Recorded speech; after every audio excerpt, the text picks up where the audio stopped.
અને સાંસ્કૃતિક પ્રવૃત્તિઓ દ્વારા પ્રેરિત જિલ્લા યુવા અને સાંસ્કૃતિક પ્રવૃત્તિઓની કચેરી ભરૂચમાં ઉપક્રમે અંકલેશ્વરની FDDI કોલેજ ખાતે દક્ષિણ ગુજરાત પ્રદેશ કક્ષાના 3 દિવસીય યુવા ઉત્સવનું આયોજન કરવામાં આવ્યું હતું।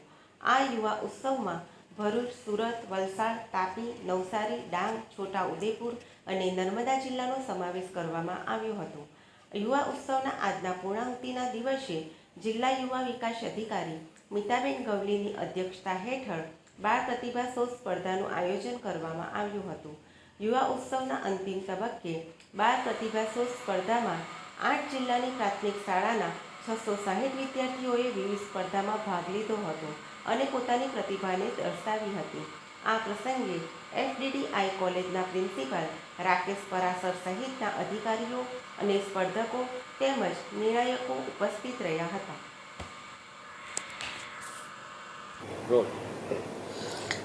નમસ્કાર, હું જિલ્લા યુવા વિકાસ અધિકારી મીતા ગવલી।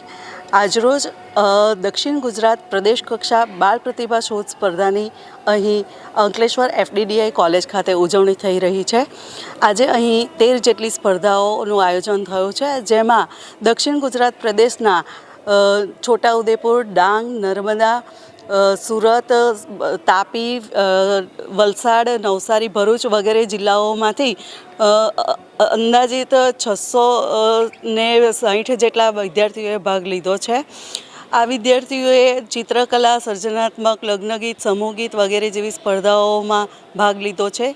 જિલ્લા કક્ષાની સ્પર્ધાઓમાં વિજેતા બાળકોએ અહીં પ્રદેશ કક્ષાની સ્પર્ધામાં ભાગ લીધો છે અને પ્રદેશ કક્ષામાંથી વિજેતા થઈ તેઓ રાજ્ય કક્ષાએ ભાગ લેવા માટે જશે।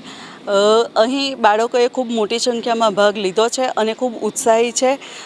આશા રાખું છું કે આપણા દક્ષિણ ગુજરાતનું આ વિદ્યાર્થીઓ રાજ્ય કક્ષાએ પણ નામ રોશન કરે અને આપણને ગૌરવાન્વિત બનાવશે। આજે અહીં બાળ પ્રતિભા શોધની સ્પર્ધાનું અંતિમ દિવસ છે। આજે અહીં પૂર્ણાહુતિ થાય છે, બાળ પ્રતિભા શોધ સ્પર્ધાની પૂર્ણાહુતિ થાય છે।